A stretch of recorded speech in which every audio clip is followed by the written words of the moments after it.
So good evening or good afternoon, depending on where you may be joining us in your time zone. My name is RahK Lash. My pronouns are he, him, his.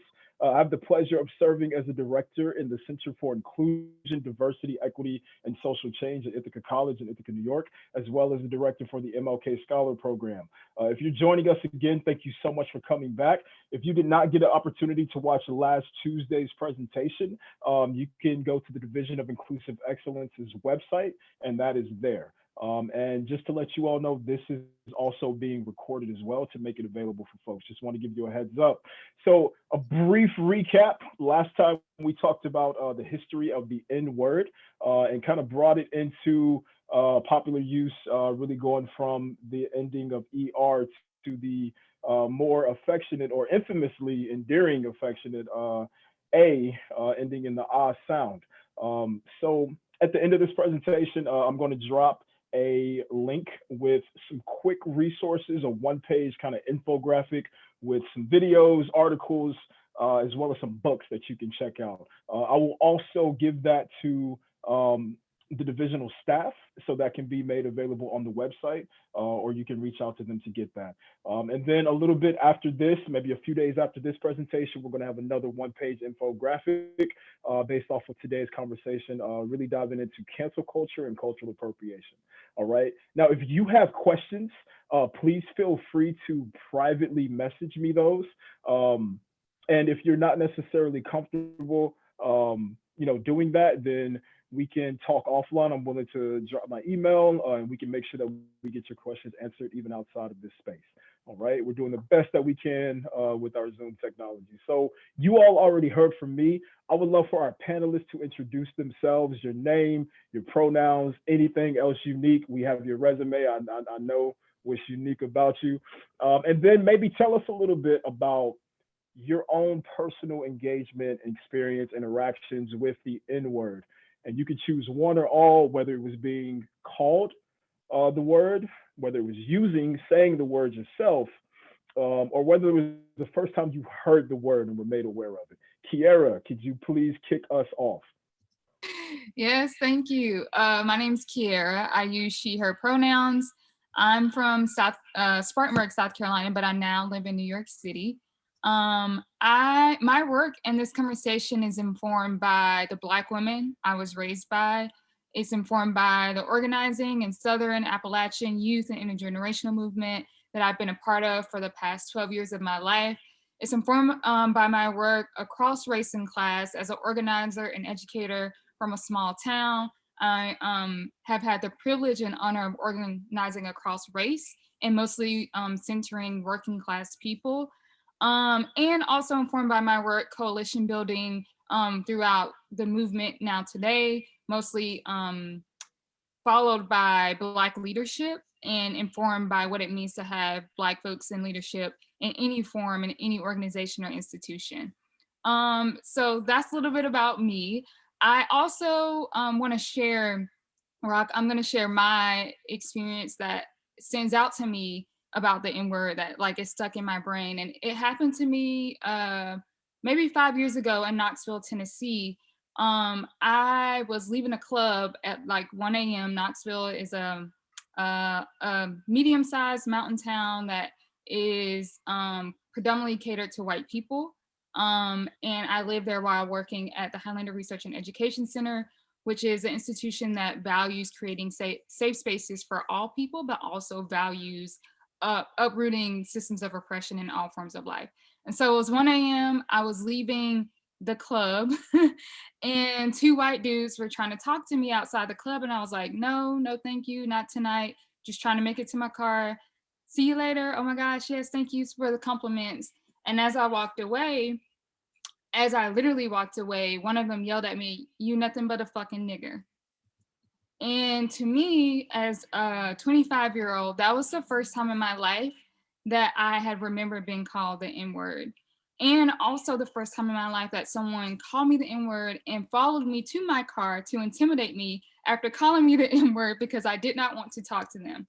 And I realized months later and reflecting back to that moment, that part of that for me is because I am a light-skinned Black woman that's a small frame that seems less threatening to people in society. who at the time had straighter hair, and also informed by my close relationship to whiteness. And so I often say that my relationship to Blackness is also informed by my relationship to whiteness. As K through 12 and also in college, I went to Wofford College in South Carolina. I have always been in institutions where I was either the only Black person in my class or less than 5% of part of less than 5% of Black people at whole entire institutions. And so because of that, I have learned to code switch. Because of that, I have learned mechanisms that has dimmed my Blackness and dimmed who I am as a Black woman, and have fought over the past 10 years of my life to undo some of those things that the white people around me taught me were necessary in order to survive. And so I leave you with that, saying that it took me 25 years to get there, but that was also rooted and embedded to my relationship to whiteness. Thank you so much, Kierra. I was doing snaps as well. Thank you for sharing your story. I invite y'all to use your emoji features as well. Bob, Emmy, I'm going to kick it to you. Definitely. Thank you, RahK. My stage name is ME. I'm originally from North Carolina, Burlington, North Carolina, to be exact. I moved to Brooklyn, New York. And after graduating Western Carolina University, where I met James Felton, I moved in 2014. I've been here. I also, since I moved to Brooklyn, I work with teens who have been impacted by mass incarceration. So this either they have a parent who's currently incarcerated or a close family member. My first encounter with the ER sounding nigger was in high school at age 16. I remember it like it was yesterday. A few of my friends, 3 of us, went to a teammate's house. We played on the football team in high school. We had a sleepover. Underage drinking was involved. After a game of spades, we decided, okay, we're tired, we're about to tuck it in, we're going to lay down. We hear our teammates, white teammates, who are getting in arguments with their girlfriends over the phone. We knew their girlfriends from school. We all went to the same school. They simply said hi to us. Our teammate proceeded to say, "You just wanted to fuck those niggers. I can't believe you would do that to me. Those niggers ain't shit." We heard this, we froze, like, wow, this is happening. These are people who call themselves our friends. These are teammates. We shake hands after practice every day. It was then I realized the difference, especially when concerning the N-word. Me being a hip hop artist, we have a unique relationship to nigga. Nigger is a very different different beast. So hearing it that way, whereas my childhood is saturated with nigga, with the A ending sound, and don't think twice about it. It's like second nature. It's almost, I thought my girl was my name that my grandma called me while I was growing up, but never thought twice about it. But now this ER with this hateful intent behind it, with this history that we heard about, surfaces up. A lot of cloudness came to my mind at the forefront, and we were frozen. But that was my first experience with the ER. Definitely wasn't the last, but that's the one that definitely sticks out the most. Thank you, ME. Just between ME and Kierra, there's so much to unpack in these opening reflections. I appreciate y'all. We're going to kick it over to Elizabeth. Hello, everyone. I'm Elizabeth Lachey, and my pronouns are she, hers. I am not only an educator, but an on-air personality for Slay the Mic radio show. I'm in Asheville, North Carolina. I also serve as the director of alumni relations, community engagement, and co-director of equity, inclusion, and belonging.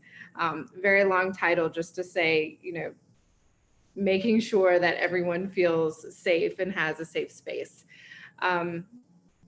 I'm trying to remember, I'm actually working at the institution that I went to school, high school.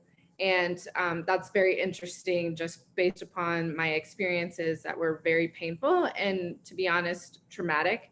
But I really wanted to shift and change the culture. And I remember in 10th grade, so I was just about to turn 16, I was over at a friend's house, a classmate's house, and they were playing Call of Duty. And I think it gets pretty heated. I'm not a big Call of Duty fan, but it gets heated. And then there are slurs that happen in a space where people just feel like they can be comfortable. And I remember a classmate saying to the other one, you know, getting pissed off and saying the N word, and then trying to backtrack and not really realizing all of the implications that has happened. And then he went back to school and said, well, I don't care. She's just a fucking nigger anyway. So it definitely had a deep rooted, deep seated emotion to it. And I also think words are powerful. So I am an on-air personality, and I do love hip hop and R&B, and the music industry is saturated with the N-word. And so I do have this complicated relationship with it.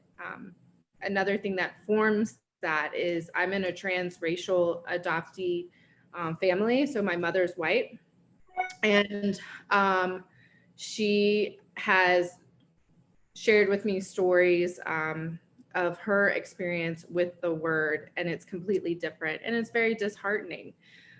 So that kind of forms my impression of the N word and how I came to feel about it.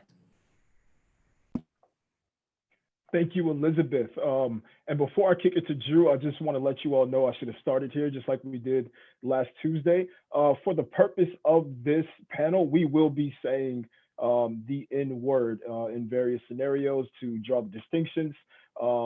And for the purpose of storytelling, I mentioned last time, you know, we can talk around something or we can talk about something. So our panelists will be using the word, not directly at anyone, but as I statements and to talk about their own their own experiences. So with that being said, Drew Drake.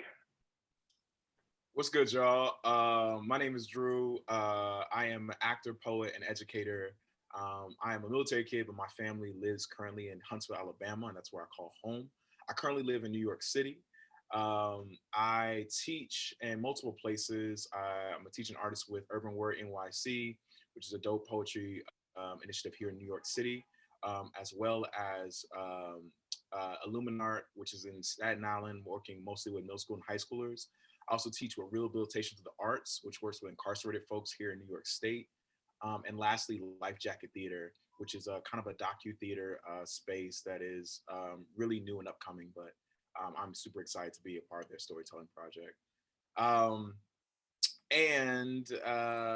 know, I'm an actor as well too. I think that's the last thing that I like to put in there. Thinking about these conversations and listening to these stories, I have wrestled tremendously with my experiences, which story stands out the most.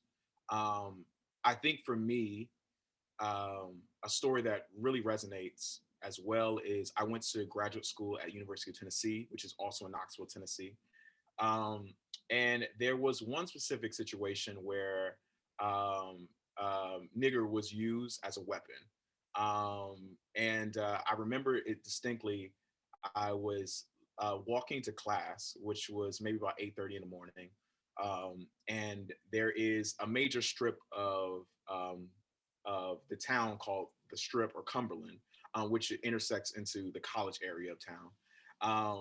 And there was this Black woman that was in front of me, who I think she was an undergrad, and she was at the corner of this intersection. And so as I was walking towards her, I didn't know her at all, but I was walking closer to the intersection. There was this car that was like filled with, I would say like maybe four white guys that looked like, you know, undergraduate age. And they seemed like they were very, you know, had the college, like the Pike sign all on the car, giving me very frat vibes, that was driving by. And as I got closer to the intersection where the young lady was, they yelled out, "Y'all niggers need to go home." And then they drove off, right? That immediately propelled me to start running. I had never, like, y'all, when I tell you I like bust out into like straight up like football mode. I was hitting that ground running, and I didn't even notice my body was doing it, but it just instantly went there. And I chased the car maybe about a few blocks until I can no longer see just, you know, it flashing into the distance. And as I stopped, I immediately, my thought went back to the young lady that was also at the corner with me, another Black woman. And I ran back to her and just to see how she was and if she was okay. And it was an image that I will never forget. I think mostly because I saw the damage it did to somebody, and I can see it physically happen, because it felt like once that word was said, it really felt like it was, if you take a rock and throw it between glass and like see how the glass starts to break. It felt like that moment for both of us, but also visually watching the other woman as well too. And then when I asked her how she was, she did this very interesting moment of just putting herself back together, almost like it was a very wild moment, and instantly said, you know, they need to pay us more to come here. And then she walked away. And that moment always sticks out to me so much, because at that moment I definitely I wrestled if I should stay at University of Tennessee. I wrestled if I should be here. I wrestled if this is a space for me. And it was one of those moments that really just highlighted how people can weaponize and really do damaging things with their words. And so that's an experience I always remember, and I just wanted to share with the space. Thank you. Thank you, Drew Drake. Thank you to all the panelists. So we're having some technical difficulties, so we're not able to do the poll questions, but I'm still going to pose a first question to those joining us, all right? Because I want you to think about yourself. Do you personally use the N-word, or have you ever used the N-word in any form? All right, you don't have to drop it into the chat. I just want you to think about that. Oftentimes when we come to conversations like this, we like to fly at that 30,000 foot view and talk about society and culture and who should and shouldn't. I want you to think about you. I want you to think about your personal relationship to this conversation. And to the panelists, I'm going to pose a question that came in. Why do some Black people think it's okay for them to call other Black people the N-word? And maybe Drew, since we just heard your voice, maybe you can kick that off for us. Yeah, no, I'll jump in with that. I think for me, I do use the N-word. I use nigga a lot. I think there is something around familiarity, and I kind of agree with Bob as well too. I've been in places with family who've used that word in a way that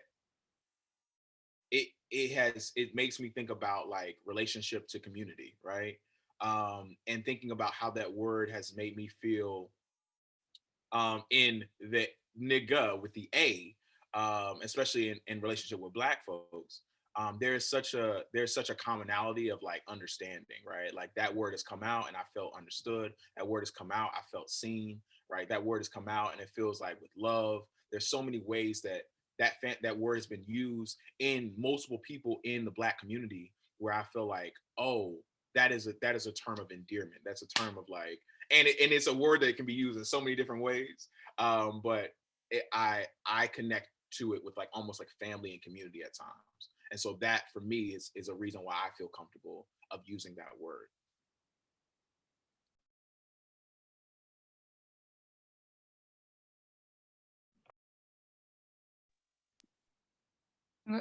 What you saying? Feel free. Go ahead, Kierra. Go ahead. No, I was asking you, what were you saying? My bad. I forgot to hit the mute button. Go ahead and Kierra, if you want to chime in. Y'all feel free to just chime in. We don't have to leave a lot of space in between each reply. Yeah, and I would love to like hear people in the chat. Anybody got questions? I feel like the four of us can always be in conversation with each other, but I would love to hear more from people on this panel. But I would just love to talk. I mean, thank you for asking that question, RahK. But I would love in this moment, I'm just sitting here thinking about like the resilience of Black people. And one, reclaiming this word, like a word that was initially used on us to break us apart, to tear us down, to make us feel inferior, is now a word of like love and connection. And also I think about the story that Drew shared, the story that Emmy shared, like what happens to a whole generation and a whole race of people, of individuals that we have in our bodies, in our spirits, that we are holding tools to immediately bounce back. Like, what does that mean for what we've gone through? What does that mean for where we have to go? And what does that mean for healing across generations? Is a conversation I would love to add to this panel around the N-word, that we as whole bodies of Black people have so many mechanisms to cope in society that the N-word is just one thing that we can bounce back for. And there's many others that we have to deal with throughout the day, throughout the years as well.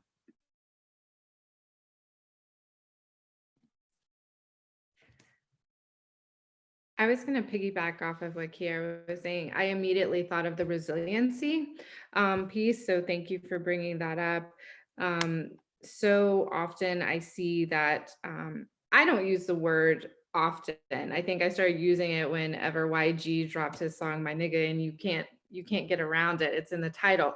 So I think when we talk about the usage and why it is that community building, it's that culture, it's the trust, it's like going to a cookout. Like, if I could describe it in a feeling, that's exactly what I see and hear and feel. Just to add my final 2 cents to the tie all the thoughts together, especially being a hip hop artist, as I mentioned, the unique relationship we have with that word, as it starts surfacing around the mid 80s in rap. I think Mr. RahK over here was mentioning it in the first session. And as it starts surfing in hip hop, it was more so of a reflection of what was going on in the undercurrent of society within the Black community. So that whole idea of familiarity or trust, or as Elizabeth said, that feeling of going to a cookout.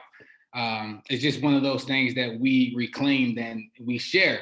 But then again, that same idea is not always true across generations of Black folks, as we know those who actually experience that word in a traumatizing way. For those who are like our parents or our aunts or even our older siblings, it's a very different experience that they have. But I will say the emergence of the hip hop culture in the late 70s and early 80s definitely helped make that what it is today in the way that we have our relationship with that word. And I just want to add to that too, like the I grew up, especially as a military kid, of moving around so many places and living overseas for such a long period of time, where my first relationship to the word was nigga, right? And it wasn't until I got back to the States and like into like early adulthood as a college student where I faced with the ER of it. And so it was just like, it was a very interesting way of like, one, how we look at this term, especially here in America, versus how it looks on a wider scale in other countries. And so I just wanted to throw that on the table too. Appreciate that. Thank y'all. Just to clarify something. So we've referred to MB outside of his stage name, Drew and I. We're fraternity brothers. We go back. So apologies, MB. We sincerely apologize. Duality of different roles and different hats that we wear. So one question that I will pose to everyone joining us, and feel free to drop your responses in the chat. You know, this dialogue that we're having is older than us. It's older than anyone in this space in terms of age. So it prompts the question, why are we still here, right? Why are we still having this conversation about the N-word in 2020? And please feel free to put your responses in the chat. Please feel free to respond to each other in the chat as well. And so for my panelists, next question, what would you say to anyone, specifically non-Black folks, that feel as though they can use the word when singing along to a song, reposting a meme on Instagram? I don't know how TikTok works, but reposting some TikToks, sharing GIFs, movie quotes in the locker room with the team getting pumped up before the game. Or they grew up around Black folks and feel like it's not that big of a deal and the world we live in is too PC. What would you say to those folks? And Liz, maybe we can kick it off with hearing your voice. Thank you. Yes, I was pulling up because I posed this question on Instagram on our radio page, and it's just, I say no, don't do it. just don't do it. And that's what some of our poll said as well. You know, I had to have a conversation with my mom about this like a month ago, because she was trying to describe that her family had a dog whenever she was growing up, and they would call him nigger, and that's not okay. And that's like, so that's where it's just not okay. No. I would refrain. I think that it is dehumanizing, especially with ER. I think it shows internalized dominance and feeling like entitlement of needing or feeling the need to use that word. So my answer is just don't do it.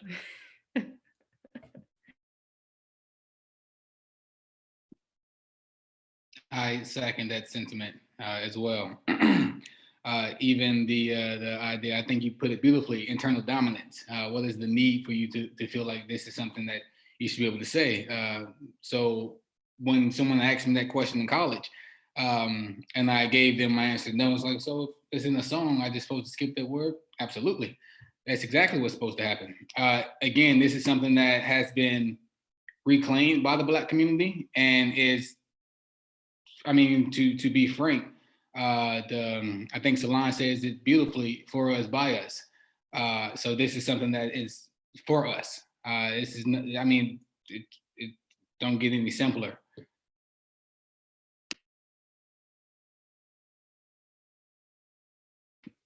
One more note.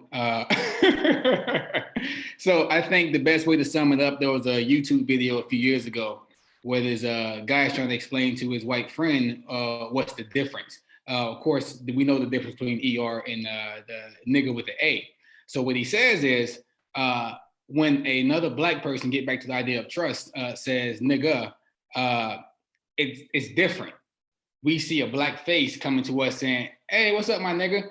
Now, when a white person says it, can be the same tonality, it can be the same situation, same context, but what we see is something very different. The picture that he had was a white person with a KKK mask on.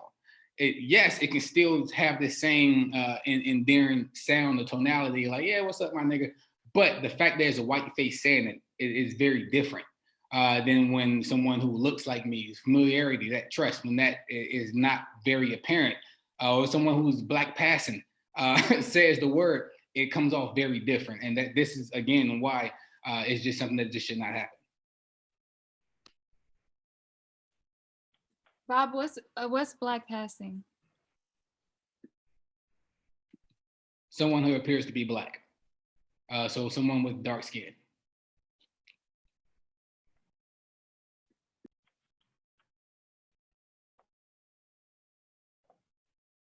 Copy. Thank you. And so once again, the question going on in the chat is, if this dialogue is older than us, then, you know, why are we still here? Why are we having this conversation? And so just want to draw everybody's attention to the chat. Feel free to chime in there with each other, or if you want to, you know, continue to send, questions to me privately, we'll try our best to get those in. So leading to my next question, and shifting into, I guess not shifting, but opening up a door a little bit. Should someone that is non-Black passing, should they be canceled if they say the N-word on a public platform? And maybe we can back up a little bit and explain cancel culture. And I would love for anyone to chime in and explain to us what cancel culture is, you know, what we understand it to be at this point, and then should folks be canceled for using the N-word?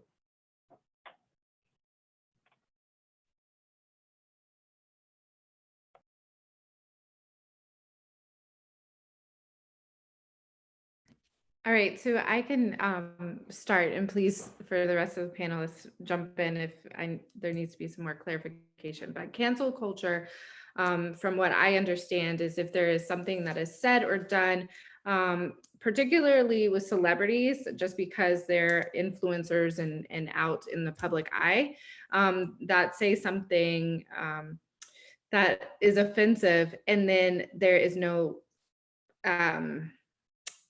everyone will say they're canceled, and their career is then canceled. So just kind of putting that out there and putting them on the line in terms of not allowing them to explain and just kind of throwing the idea and the person away. Please help.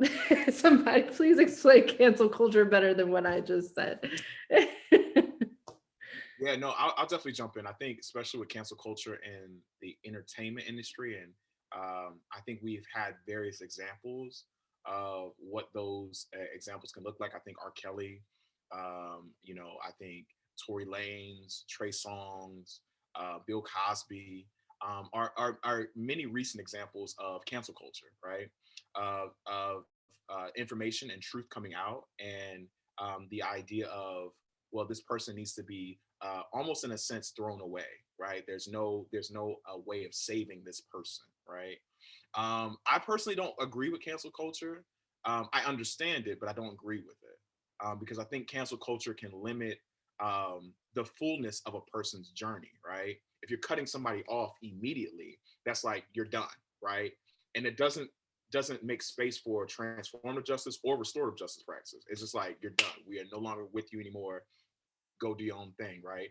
Versus where I think about like in ways of like restorative justice, or like we're allowing somebody to like acknowledge what is done, and now thinking about what are actions that we're taking to maybe now see the change and the shift that now needs to come from it. So I think for me, cancel culture, I don't agree with cancel culture. I do understand where it's coming from, what it's built in, but I think there's a lack of work on our end of canceling somebody versus how do we be further in conversation of like, how do we build community with this person who's done these actions? So that's where I'm at. I think to add to that, and what I heard you saying, Drew, is that what's important in those relationships is that the person who needs to be transformed is committed to not being racist, sexist, homophobic, all the forms of oppression, and want to be held accountable to that commitment to not show up in that way. Even as an educator, there are conversations I have with college age students where I know that I must mentor and be a part of their journey with them. But I have come across several students who do not want to be held accountable to that journey, and who are not committed to not being racist or homophobic or sexist or all the things that we come up against in society. And so it is in those spaces where I recognize that there is non-commitment, and I recognize that that person does not want to be held accountable. And I take off my educator hat and say, you know what, Kierra, you are a whole person. And today you have permission to show up in your fullness as a whole person. I no longer have to be in relationship or conversation with anyone who doesn't see me as a whole person.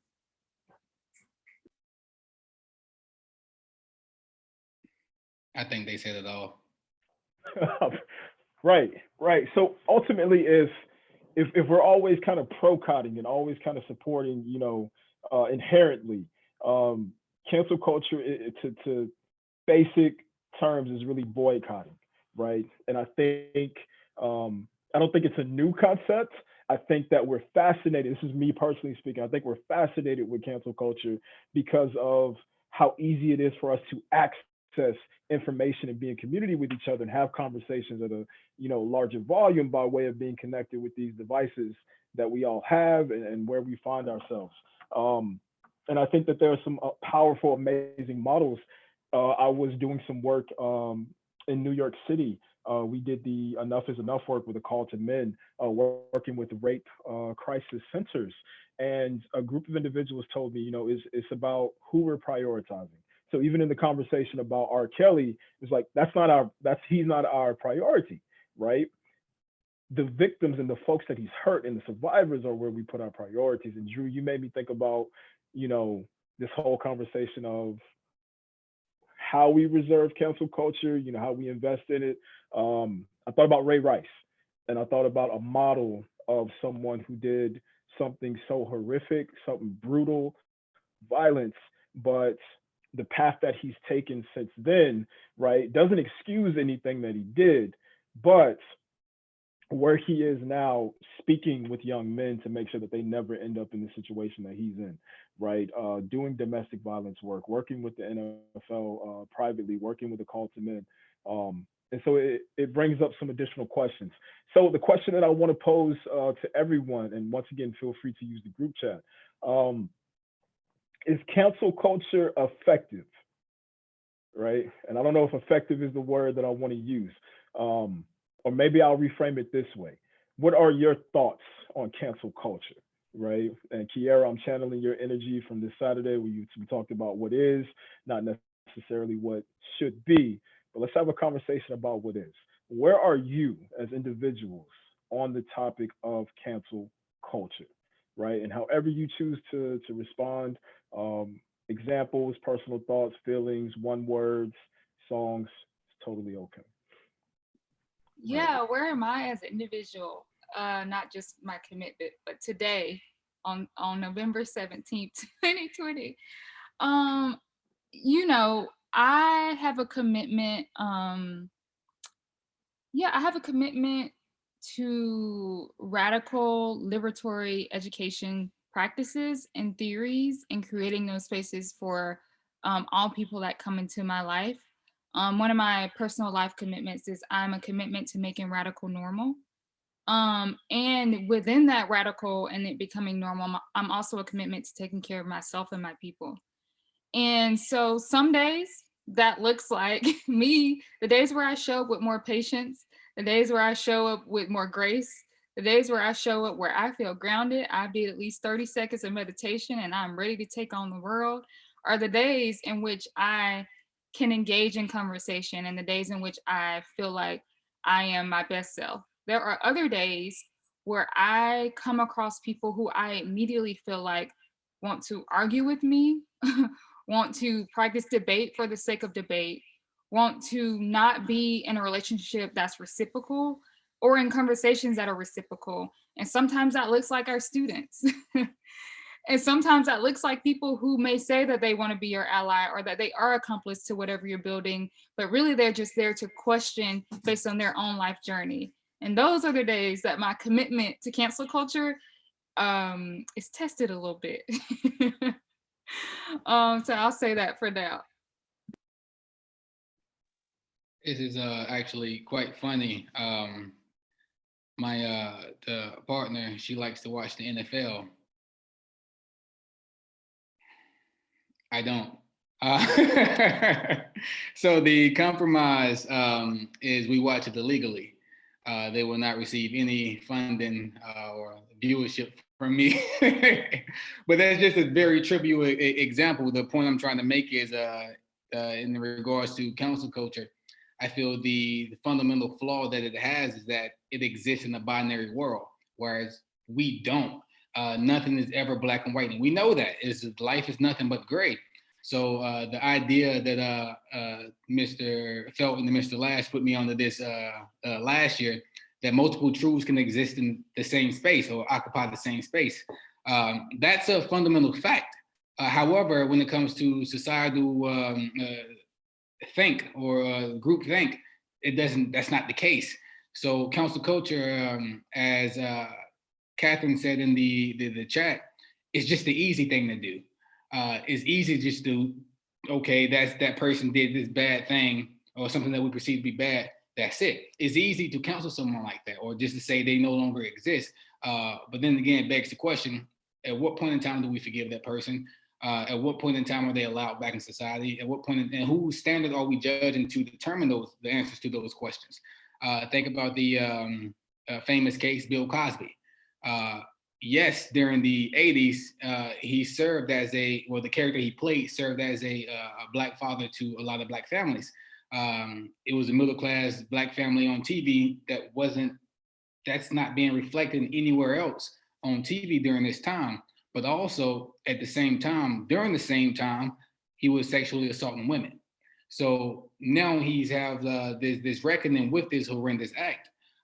Does that take away the childhoods of so many people who experience the Cosby Show in a different light? That's the question you have to ask. And something like council culture, it doesn't allow space for that question to be answered. So I feel like that's where the fundamental flaw is at with council culture. I agree with all of the panelists and what they've said. I think it's very dangerous. I think cancel culture does not allow for any restorative justice, as Drew was saying. And it's also who gets canceled, and how many times are they canceled, and who decides that someone is canceled, and is there a backstory? And I've been working with students to figure out disciplinary actions and what would be best, and looking at the restorative justice piece. And when we throw away someone just based upon what they did in that moment, we are allowing that person to continue to live on without the accountability, without the ability to learn and put restrictions around it.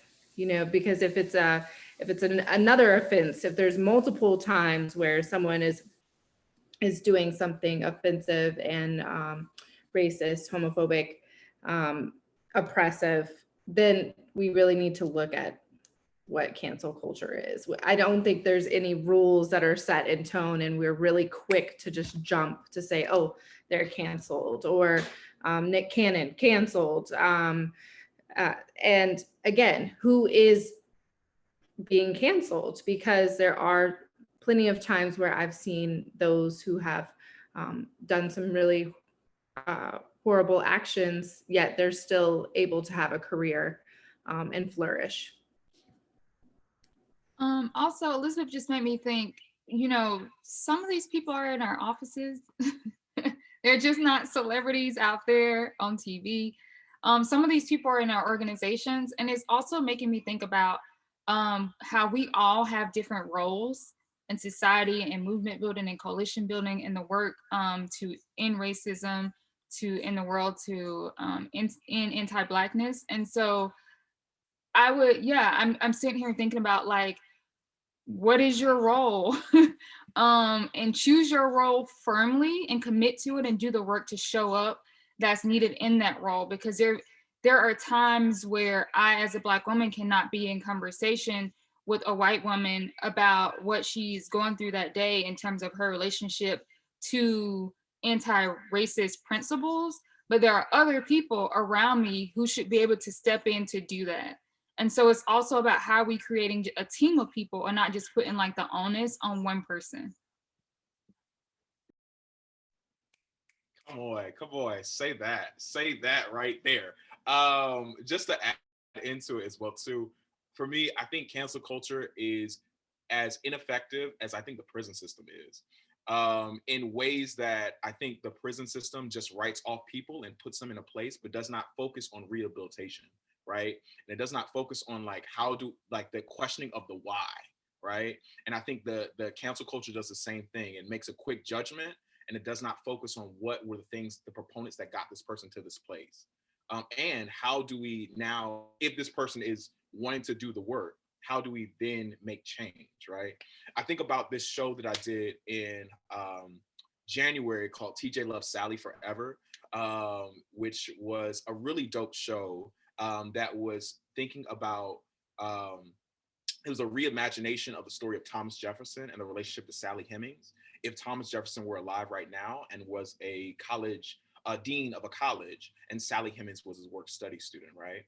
And the vehicle of that play does a really amazing job of allowing the audience at the end of the play, after you see everything that TJ, or the person who is the reciprocal Thomas Jefferson, has done to Sally and done to people in her community throughout the entire play. The playwright then allows the audience to decide what is about to happen, right? And it's a very interesting moment where the audience gets to choose, like, does Thomas Jefferson, let me take a backtrack a little bit, the Sally Hemings and the rest of her students find this very dope future. They call it the dope ass future, right? And it is their opportunity of leaving this current place and going to somewhere that's new. But before they go, Thomas Jefferson asks if he can come into the future. And so then there's this question of, do we allow this person in the future with us? And I think it's the beauty of that play is that the playwright then allows the audience to decide, what do you think, right? And it goes back and forth. Some people say no, some people say yes, some people say maybe, right? And ultimately, it leads it to a place where the future then blocks TJ from coming into it, but then says that the future then says that TJ needs to just do the work to where that he's ready to come to the future.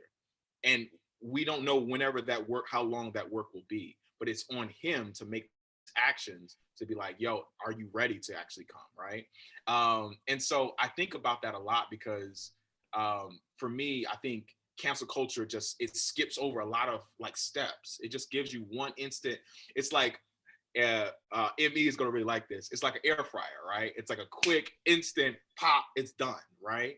Versus going through a slow cook on the stove or in the oven, right? And you can see the gradual steps, and you have options as to whether or not you want to keep this item in the oven or on the stove and continue cooking, right?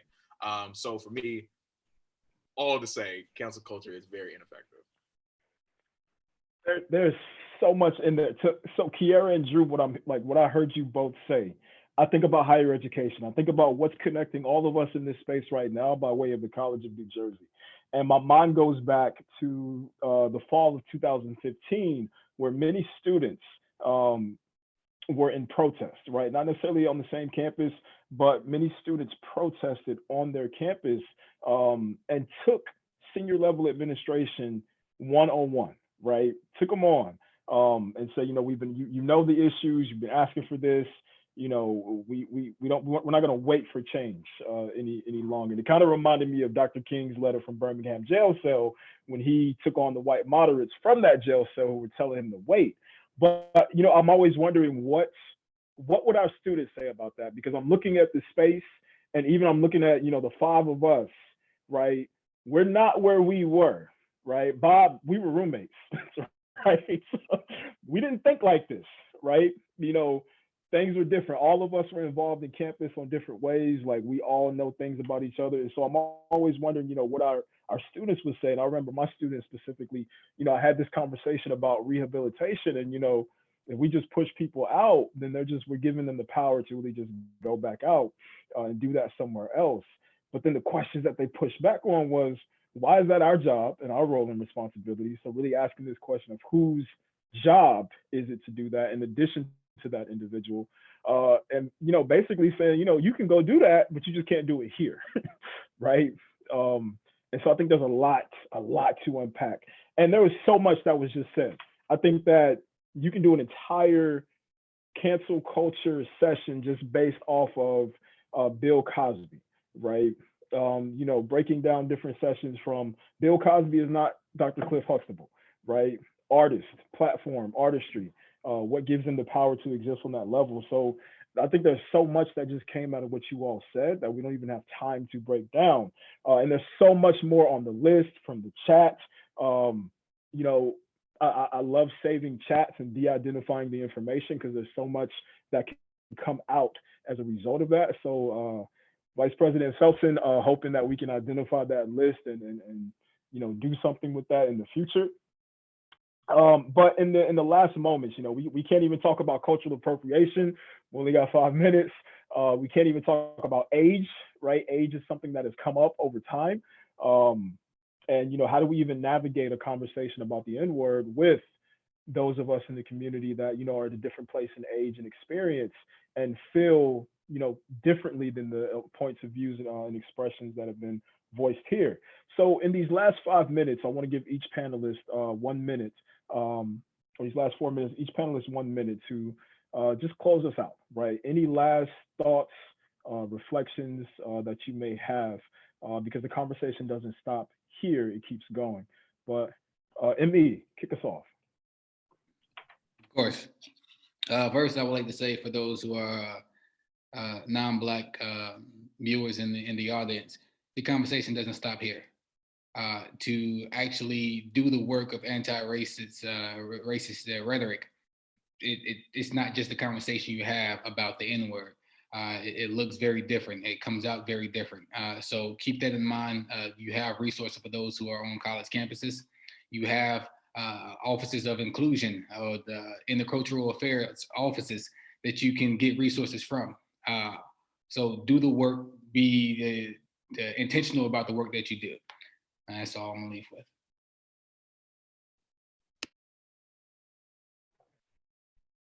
Liz?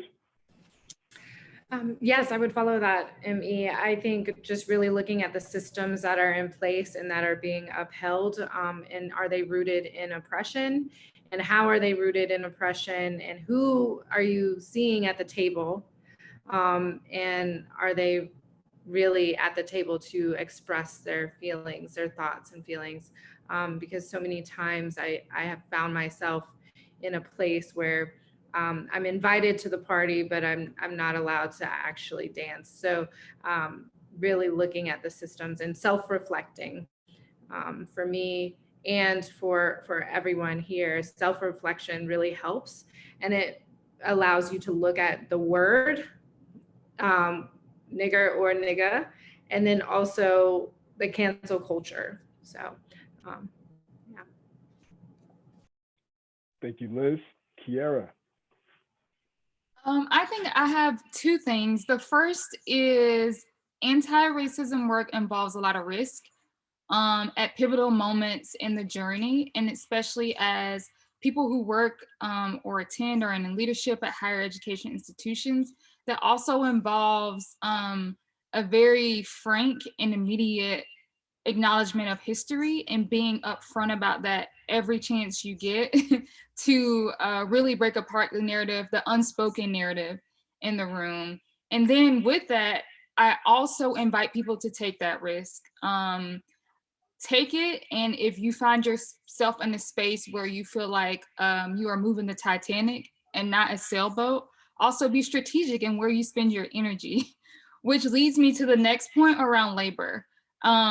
Signing up to be on a journey of freedom or liberation, or to shift offices and organizations and institutions that are deeply rooted in owning slaves to build their buildings and white supremacy is laborious, and is often, in my experience as a student, in my 1 year experience of working in student affairs, that labor is often put on one office, and that office is often the office of multicultural inclusion or diversity in affairs. And it's the two Black people that work in student affairs, and the position gets rotated out every 3 or 4 years, and nobody knows why the Black students don't have no programs or no funding because they can't keep a director. But no one has really, took the time to digest and to see like what's happening on campus and across campus, and what are the principles and values that are embedded in the institution and the organization, in the department that is creating this cycle. And so with that, I ask that you all share that labor, especially with the Black people that are around you, in order to make some of this happen. Flames just hit the whole chat. Drew, bring us home. Drew. Child, Kierra here cooking. I think for me, one thing I want to bring forth is the process of learning, which is a journey that like we are all on, right? And I think sometimes we, in this process for myself of unlearning, I have seen in ways in which there are things that I have been a promoter of certain things, and in ways I've been a oppressed person in the room, right? Like there's ways of thinking of like this conversation with cancel culture, like what are ways that I have increased cancel culture? Like what are ways that I have been an advocate for it when I didn't even know I was an advocate for it, right? And so thinking, and I think that Liz hit it on the head about like the self-awareness. And I think that goes hand in hand with like, is this process of like, all right, people have brought new information to me tonight. How do I sit with this information and knowing that it's not going to change tomorrow? It's not going to change in the next week. It's not, maybe your views, your whole life won't change in the next month, but it's that gradual work of like, I'm trying my best to hear a new experience and see how I've been a person who has done damage to someone else or has received damage from it. So I just wanted to bring forth the idea of unlearning things. Yeah. Oh, also one last thing too, like I think as well, RahK, you brought up about students you know, like having thoughts they want to change in like thinking about like how they want to change the environment or change the way they are seeing the school or seeing how things are maneuvering. And it makes me think especially about this past year. 2020 has been a very revealing year in a lot of ways, right? And especially for me, it's been a revealing place of me thinking about my experience in graduate school. And my experience in graduate school was not a great experience, right? And I was like the only person of color in my whole graduate program, and like often very tokenized a lot. And it made me immediately have disconnect towards University of Tennessee. I was like, once I was graduate, I was like, I'm done, right? Y'all ain't gonna see me ever again, right? And this year has been a year where like I felt like the universe or life has made me come back full circle and being like, all right, originally I was like, I want to be done with this place, but now I'm like, how do I come back and be an advocate for using my experience to help somebody else come behind me, right? And I think that's a deeper work that sometimes we don't do as much. It is a hard thing to do, and it's not for everybody, but I think it is something that if we are willing to take that step forward and being like, yo, here are my experiences and here are the ways that I'm putting myself out here to help change the situation so no one else has to go down this road, is something that's very powerful. And I want to throw that out for people as well too. Lift as you climb, Drew, Project Care.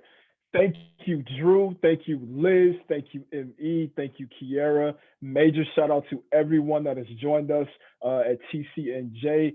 Thank you, Division of Inclusive Excellence.